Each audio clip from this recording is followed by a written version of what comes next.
আজ আমি বানাবো তালশাঁসের জুস আমার ফুডকার্টে। সো আমি এখানে 3টা তালশাঁস আছে, সরি এটা একটু রেখে দেই। এই যে 3টা তালশাঁস আছে, এটা নিয়ে নিলাম।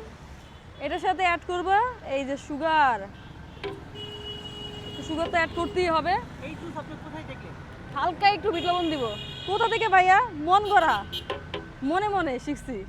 মানে আপনি কি জুসে অনেক অভিজ্ঞ আপনি? অনেক অভিজ্ঞ, একদম। চাইলে যে কোনো জুস বানাতে পারেন। ইনশাল্লাহ ভাইয়া, ইনশাল্লাহ।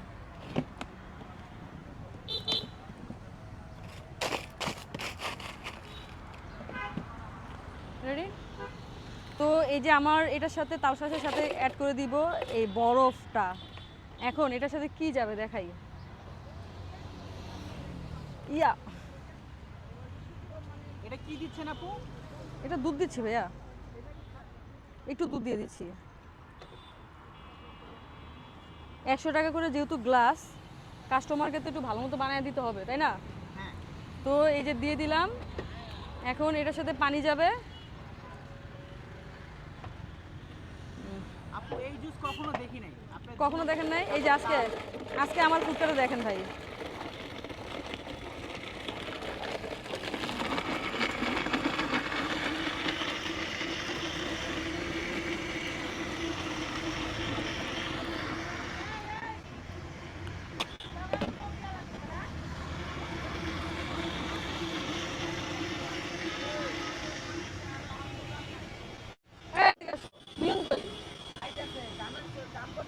এই তারটা শুধু লাগাইবো এর জন্য।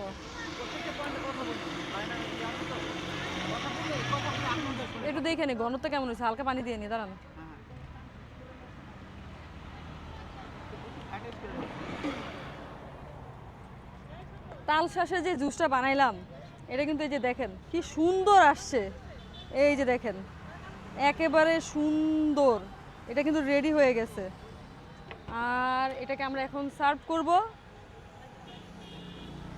সুন্দর একটা স্ট্রো নেই, ইয়েলো কালার। ইয়া ইয়া হয় না কেন? সো দেখতে পারতেছেন আসমাপুর ফুডকার্টে এই প্রথম তালশাঁস বানিয়েছি। আপু এই যে আপনার তাল শাঁসের জুস আমি এই প্রথম দেখলাম। হ্যাঁ ভাইয়া। তো এটা খেয়ে দেখবো যে কেমন টেস্ট। অবশ্যই ভালো হবে কারণ যেহেতু আপনার